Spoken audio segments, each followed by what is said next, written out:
bai zo da shirin yin wargewa.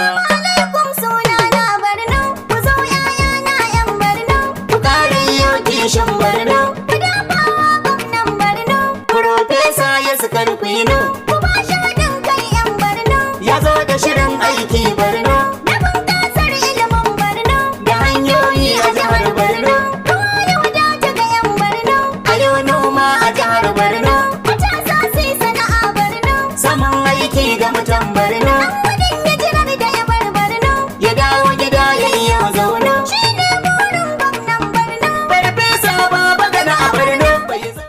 A cikin watan Fabrairu shekarar 2026, gwamnan riƙon ƙwarya na jihar Borno Dr. Umar Usman Kadafur ya fara tafiyantar da ragamar gwamnatin shi ne da ziyartar karamar hukumar Dambuwa domin kaddamar da babban asibitin zamani na karamar hukumar a kudancin jihar Borno, wanda hakan na daga cikin kokarin ragamar gwamnatin jihar wajen inganta hidimar kiwon lafiya a fadin jihar, sannan na daga cikin jerin samar da ci gaban shekaru 25 a fadin jihar ta Borno, wanda ragamar gwamnatin gwamna Zulum ta shirya. Da yake jawabi, gwamnan rikon ƙwaryan ya bayyana cewa hakan na daga cikin ƙudurin ragamar gwamnatin Babagana Umara Zulum, sannan ya kira ga ɗaukacin al'ummar yankin Dambuwa da su ɗauki alhakin kula da asibitin.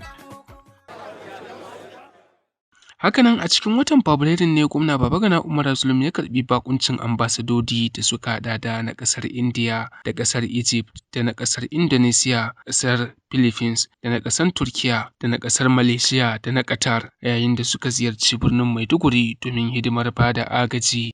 Wanda tawagar wakilcin ta samu jagorancin ministan harkokin agaji ne wato Bernard Doro, tare da mazaunin kasar Amurka Mr. Muhammad Malik Fall da kuma jagoran agaji na kasar Najeriya. Tawagar har ila yau tare da gwamnan riƙon ƙwaryar sun duba wasu ayyuka da gwamna Babagana Umara Zulum ya kaddamar a jihar a fannonin ilimi da kiwon lafiya da ma zuba jari.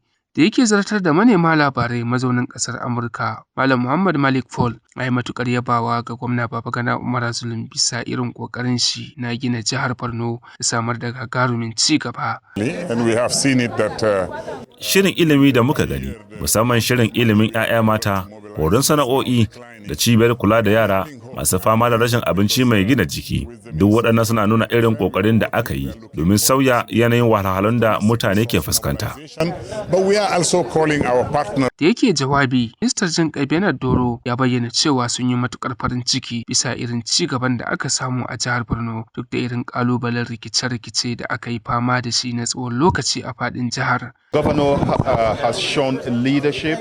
Ina ganin idan aka yi la'akari da muhimmancin ilimi da kuma jarin da gwamna Zulum ke sakawa a wannan fanni, hakan yana nuni da hangen nesa na shugabancin jihar, domin idan kana son kawo sauyi na gaskiya dole ka magance tushen matsalar rikici, kuma ɗaya daga cikin tushen matsalolin shine samar da ingantaccen ilimi ga yaran jihar.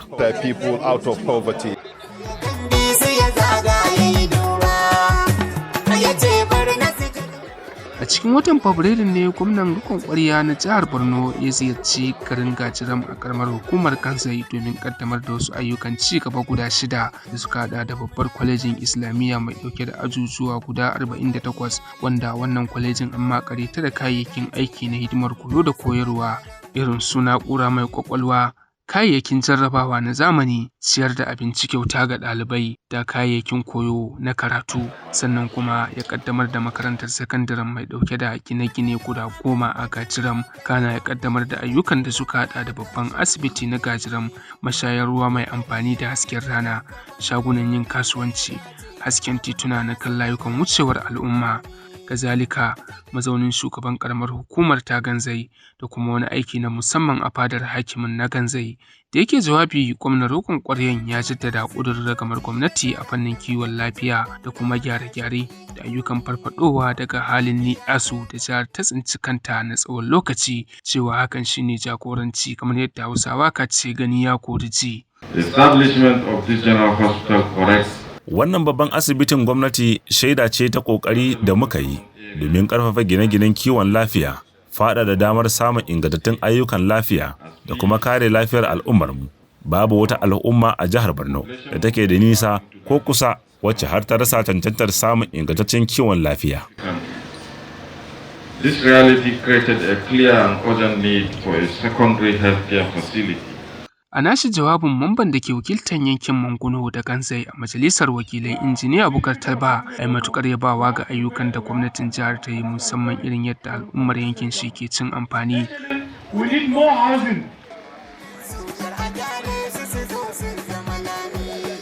Da yake kan hanyar shi ta komawa birnin Maiduguri, gwamnan rikon ƙwaryar Umar Usman Kadafur ya tsaya a garin Gajiganna da ke karamar hukumar Makumeri, sannan ya duba ayyukan curin gidaje guda 500 da ake ci gaba da ginawa.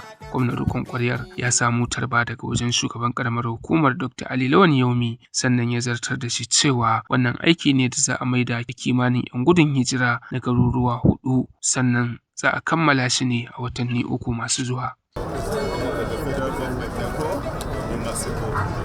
Hakanan a cikin watan Fabrairun shekarar 2026 ne gwamnan rikon ƙwarya ya kaddamar da rabon tallafin kayayyakin abinci da kuma abincin yara ga masu ƙananan ƙarfi a faɗin jihar Borno, domin ganin cewa an magance matsalar yunwa, wanda wannan ƙoƙari ne na gwamnatin tarayya wajen ganin cewa ta samar da mafita a yankin arewacin ƙasar, musamman ma yankunan da suka ga tsanani, wanda rabon kayayyakin abincin ya wakana ne a filin sukuwa wato Ramat Square da ke cikin birnin Maidugurin jihar Borno. Dr. Umar Usman Kadafur ya ayyana hakan a matsayin wani babban tallafi ga mabukata, musamman waɗanda rikice-rikice ya shafa da kuma raunana da suka ga tsanani a cikin rayuwa. Sannan ya ba wa shugaban ƙasa Bola Ahmed Tinubu bisa ƙudurin shi na magance matsalar yunwa a faɗin ƙasar, musamman ma ga waɗanda rikice-rikice ya shafa na tsawon lokaci. This initiative reflects the federal government's dedication to safeguarding food security. Wannan tallafi ya wuce agajin gaggawa, wani shiri ne da aka tsara domin kare rayuka, dawo da mutunci da kuma shimfiɗar tubalin juriya, samar da abinci a gida da dogaro da kai.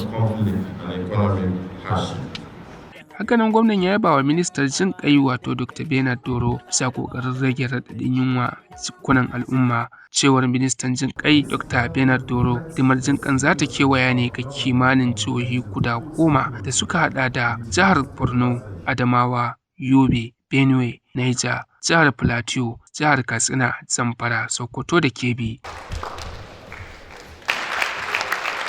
Hakanan a cikin watan Fabrairu ne jihar Borno ta karbi bakuncin babban taron majalisar lauyoyi na ƙasa NEC na NBA a cikin birnin Maiduguri, inda aka ayyana haɗuwar a matsayin wani al'amari da kwatanta adalci da bin ƙa'idodi tare da haɓaka harkar gwamnati a demokradiyyance. Da Umar Usman Kadafur ya yaba wa majalisar lauyoyin bisa gabatar da wannan taro a jihar ta Borno, wanda hakan wani yunkuri ne na haɓaka zaman lafiya da gwamnatin Babagana Umara Zulum ke fafutuka. Ya ƙara da cewa inganta dokar ƙasa da kuma ba da kariya ga al'umma zai ƙarfafa demokradiyya da zaman lafiya a jihar ta Borno. Sannan ya ƙara da cewa hakan zai bada damar gyaran shari'a a jihar ta yadda zai zama shari'a ta ingata. The NBA over the years has played a pivotal role in shaping national. Ƙudurin gwamnatin jihar Borno na aiwatar da gyaran tsarin shari'a, ƙarfafa hukumomi da tabbatar da cewa adalci yana kasancewa mai sauƙin samu ba tare da son rai ba, kuma mai sauƙin biya ga kowa. And good governance are both commendable and indispensable. Da yake jawabi, alƙalai na jihar Borno Justice Kashim Zanna ya yi ƙarin haske game da alaƙar ayyuka da ke tsakanin yatsu uku na gwamnati, wanda suka haɗo da majalisar zartarwa da majalisar wakilai wato majalisar dokoki da kuma majalisar shari'a, domin kasancewar al'umma cikin kyawun yanayi. Sannan ya yi kira ga majalisar wakilai da su ɗauki salo na zamani wajen tafiya a zamanance a faɗin jihar domin yin adalci a cikin aikin shari'a. A nata jawabin, kwamishiniyar shari'a ta jihar wato barista Hauwa Abubakar da kuma shugaban majalisar lauyoyin Malam Adam Josiah Osigwe suka bayyana cewa zaɓin jihar Borno domin yin wannan taron zai haɓaka harkokin shari'a. Sannan sun yaba wa gwamnatin jihar Borno bisa nagartaccen shugabanci kuma kasancewarsu cikin tafiya da shari'a. Sannan suka ayyana jihar a gaba-gaba wajen gabatar da wannan taro, wanda a cikin shekaru 19 taron ya wakana a jihar ta Borno. Kazalika a cikin watan Fabrairu ne Dr. Umar Usman Kadafur ya kaddamar buɗe babban kantin nan na Sahad da ke cikin birnin Maiduguri akan hanyar Muhammadu Indimi. Sannan ya ayyana hakan a matsayin wani babban al'amari na ci gaba a fannin kasuwanci da kuma haɓaka tattalin arziki, tare da bayyana cewa gwamnati za ta ci gaba da tallafawa ga harkokin kasuwanci a faɗin jihar, sannan kuma har ila yau ya ce yin hakan wani ƙarin ƙarfin gwiwa ne ga harkokin zuba jari a faɗin jihar Borno. Dr. Umar Usman Kadafur ya yaba wa shugaban kantin na Sahar Sito wato Alhaji Ibrahim Mijinyawa bisa ƙarfin hangen nesa irin nashi da kuma cika alkawari cewa buɗe reshen kantin Sahar Sito zai taimaka wajen samar da ayyukan yi a jihar da kuma daidaita farashi. A nashi jawabin shugaban Sahar Sito Alhaji Ibrahim Mijinyawa ya yabawa gwamna Babagana Umara Zulum bisa kokarin shi na ganin cewa zaman lafiya ya dawo a jihar ta Borno.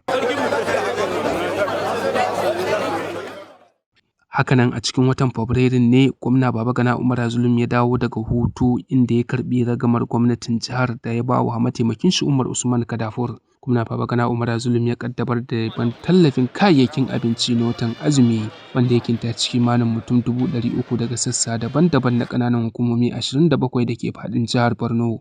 Wannan hidima wacce ta kasance ita ce karo na 7 gwamna Babagana Umara Zulum ya yi hakan ne domin rage raɗaɗin tsananin rayuwa ga ɗaukacin al'ummar jihar musamman ma a wannan lokaci na azumi. Da ya zarta da kwamitin rabon gwamna Babagana Umara Zulum ya yi kira da su yi adalci wajen kaddamar da rabon tare da bin gaskiya da ka'ida. As we are here to officially flag off the distribution of 2026 Ramadan Karim palliatives. Yayin da muka hallara a nan domin kaddamar da rabon tallafin Ramadan Karim na shekarar 2026 ga mutane 300,000 a jihar Borno. Wannan karamci zai kuma shafi waɗanda ba musulmai ba amma suke azumin lait wanda ya zo daidai da watan Ramadan. Because the period that they are fasting and the period of fasting has coincided and therefore they will also benefit from this scheme. Shinkafa, arum, shuhur, sama bondena. Kuna moto ya sai mabiyaza. Aro bukin. Askan yana sayro, ala daraja za sayro cho, ala mizan za sayro kamande cho, ala. Asham isha son baran gwamnati a wajiri shi ma a samjin zoro tala zuma jin taida zuma baran gwamnati raskirena. Da yake jawabi a wajen rabon kayayyakin abincin dan majalisar da ke wakiltar tsakiyar jihar Borno barista Kakashe Hulawan da sakataren gwamnatin jihar Bukar Tijjani sun yaba wa gwamnatin Zulum bisa tallafin masu ƙananan ƙarfi a faɗin jihar musamman ma a wannan lokaci na bukata. A cikin watan Fabrairun shekarar 2026 ne gwamna Farfesa Babagana Umara Zulum ya karbi bakuncin kwamitin jam'iyyar APC game da rajistar E na kasancewa mamban jam'iyyar wanda ambasada Baba Ahmad Jidde jagoranta. Gwamna Babagana Umara Zulum ya karbi bakuncin kwamitin ne a gidan gwamnati da ke cikin birnin Maiduguri yayin da kwamitin ya tattara rahotanni game da aikin da aka bashi.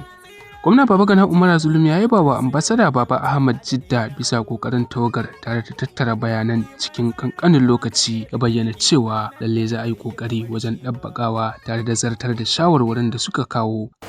This success story could not have been complete without constituting this very important committee. Ina mika godiya ta musamman ga ambasada Jidda da tawagarsa saboda kyakkyawan aiki da suka yi cikin ɗan gajeren lokaci na kusan makonni 2 kacal. Haka kuma muna da ƙudurin ci gaba da wannan aiki da kuma tabbatar da cewa an duba duk shawarwarin da ke cikin rahoton wucin gadi tare da aiwatar da su yadda ya dace.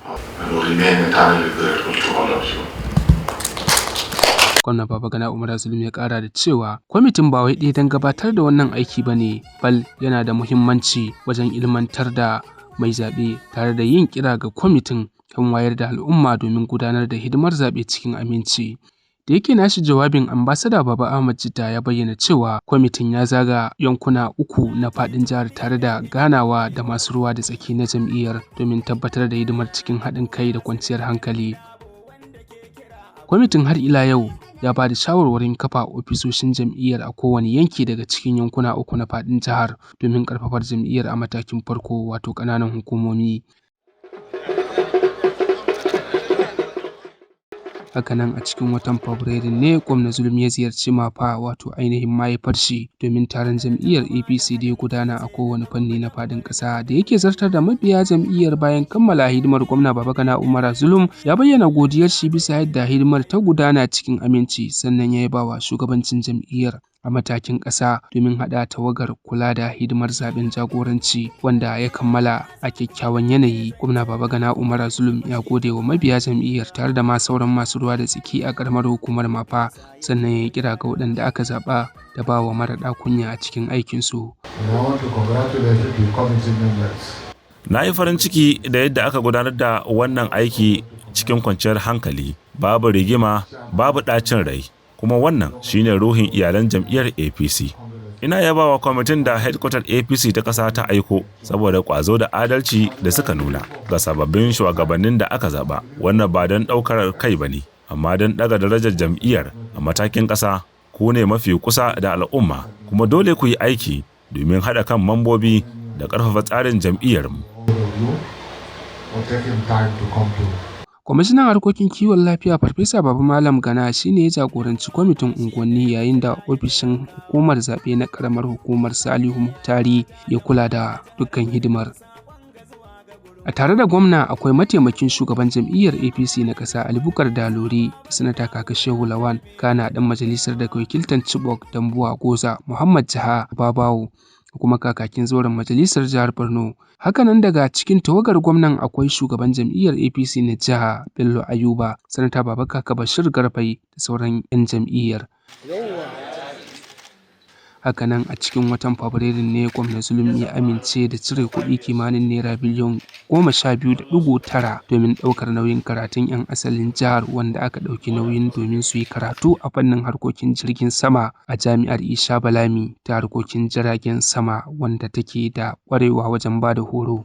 Kimanin mutum 10 daga cikin waɗanda aka ɗauki nauyin karatun nasu za su karanta sararin samaniya ne domin ƙwarewa a wannan fannin, yayin da mutum 11 kuma za su karanta fannin lantarki na jirgin sama. Hakanan 11 za su karanta fannin kanikanci na jirgin sama, yayin da 12 kuma za su karanta fannin na'urori na taɓe-taɓe da ke cikin jiragen sama. Da yake zartawa da masu cin amfanin, Farfesa Babagana Umara Zulum ya yi kira da su saka ƙwazo wajen yin abin da ya kamata a cikin karatun nasu, wanda ɗalibai dai an zaɓo su ne a bisa adalci daga ƙananan hukumomi 27 na faɗin jihar, inda aka ɗauko mutum 2 daga kowace ƙaramar hukuma.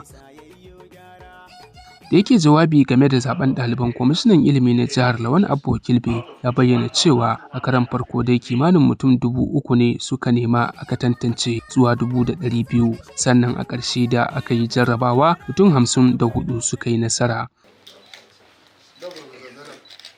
Hakanan gwamna Zulum ya amince da ɗaukar nauyin karatun kimanin mutum 56 a fannin kiwon lafiya, wanda gwamna Zulum ya bayyana amincewar ne yayin ganawa da likitoci mazauna a gidan gwamnati da ke cikin birnin Maiduguri. Biyo bayan hakan gwamna Zulum ya sake zartar da cin amfanin ƙarin girma ga likitocin ta yadda zai zama an biya su gwargwadon ƙarin girman da aka yi masu tun daga lokacin. Hakanan a cikin watan Fabrairu ne Farfesa Babagana Umara Zulum ya ziyarci garin Damasak a ƙaramar hukumar Moba domin raba kayayyakin aikin noma ga manoma. Kayayyakin noman da gwamna Babagana Umara Zulum ya raba sun haɗa da butocin ban ruwa guda 1,000 da tiyo guda 200 da dai sauransu, wanda jama'ar yankin Damasak da kewaye suka samu cin amfani ta yadda tallafawar ba ta tsaya iyaka nan ba, hatta ma horo da tabbatar da tsaro ga manoma na akan layi. Da yake jawabi, gwamna Zulum ya bayyana cewa gamar gwamnatin shi ba za ta yi ƙasa a gwiwa ba wajen bin hanyoyi da suka dace domin kawo ƙarshen yunwa. Duba da takaitar ruwan sama da kuma canjin yanayi wanda hakan ya shafi harkokin noma da kuma yawaitar ɗan adam, gwamna Zulum ya ƙara da cewa gwamnatin jihar ta zartar da yin ta lokutan noma ta yadda zai zama ana yin noma da rani da kuma damina domin kulawa da rayuwar al'umma ta hanyar magance yunwa, musamman ma ga waɗanda suka dawo daga gudun hijira. Damasak is home to both of us. Tun daga farkon wannan gwamnati, noma a lokacin rani ta hanyar ban ruwa an ɗauke shi a matsayin muhimmin ɓangare na tsarin tabbatar da wadatar abinci a jihar.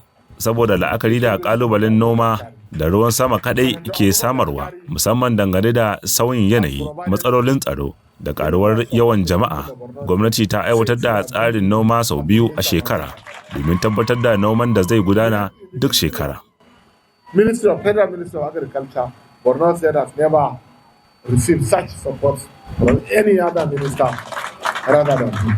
ya kasance a tare da Farfesa Babagana Umara Zulum akwai ministan harkokin kasafin kuɗi wato Sanata Abubakar Atiku Bagudu, kana akwai ministan noma Sanata Abubakar Kyari. Da yake cikin garin Damasak, Farfesa Babagana Umara Zulum ya kaddamar da babbar kwalejin Islamiyya sabuwa da aka gina a garin, cewa hakan na daga cikin ƙudurin fada da tsare-tsaren gwamnatin a fannin karatun tsangaya na jihar. Da yake jawabi, kwamishinan harkokin ilimi na jihar Borno Lawan Abba Kilbe ya zayyano kokarin gwamna Zulum a fannin ilimi a fadin jihar baki daya, musamman ma a fannonin ilimin tsangaya domin tafiya da zamani.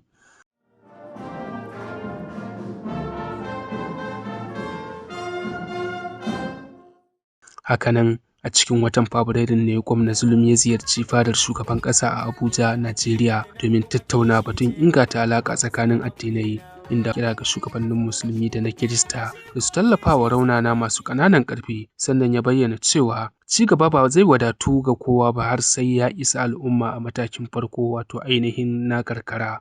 The generosity of Professor Zulum. Dole ne in yi magana kan karamcin Farfesa Zulum. Na ga yadda aka tsara rabon tallafin Ramadan ga musulmai da Kiristoci, kuma wannan ya nuna kyakkyawar ruhin haɗin kai. Both for the Christian and Muslim. That is a very, very good spirit. Da yake cikin garin Abuja, gwamna Babagana Umara Zulum ya ziyarci hukumar harkokin jiragen sama domin tattaunawa game da samawa filin saukar jirgi na Muhammadu Buhari lasisin zamowa na ƙasa da ƙasa, ta yadda zai zama ya fara aiki, sannan ya sake tattaunawa kan kafa ofishin yanki na harkokin jiragen saman a cikin birnin Maiduguri domin ƙarfafa harkar jirgin sama a yankin na arewa maso gabashin Najeriya. Hakanan a cikin watan ne gwamna Babagana Umara Zulum ya jaddada ƙudurin ragamar gwamnatin shi kan ba da kariya ga rayuwar al'ummar jihar Borno. Gwamna Babagana Umara Zulum ya bayyana hakan ne a yayin wata ganawa ta yau da gobe da majalisar zartarwa ta gudanar a cikin birnin Maiduguri, sannan ya ba da tabbacin kammala ayyukan da ragamar gwamnatin shi ta fara. Da yake zartawa da majalisar, gwamna Babagana Umara Zulum ya bayyana cewa a shekarar 2026 gwamnatin jihar za ta sake kaimi ne wajen tabbatar da cimma nasarorin da aka yi, sannan ta kuma ci gaba da maida 'yan hijira muhallinsu, wanda a halin yanzu dai akwai gagarumin ci gaba a fannin zaman lafiya. We shall not hesitate to provide social amenities to the great people of Borno State. The need to provide social protection to the citizens of Borno State also need not to be overemphasized. Kazalika a cikin watan Fabrairu ne gwamna Babagana Umara Zulum ya ayyana sakewa masu hidimar ƙasa NYSC waje na dindindin, wato zuwa makarantar sakandaren gwamnati da ke a garin Auno. Da yake magana a tare da shugaban hidimar ƙasar Brigadier Janar Oluseye Nafi'u da sauran ma'aikatan hidimar ƙasar, gwamna Babagana Umara Zulum ya bayyana cewa duba da ci gaba da kuma faɗaɗa, lalle akwai buƙatar hukumar ta samu cibiya wadatacciya.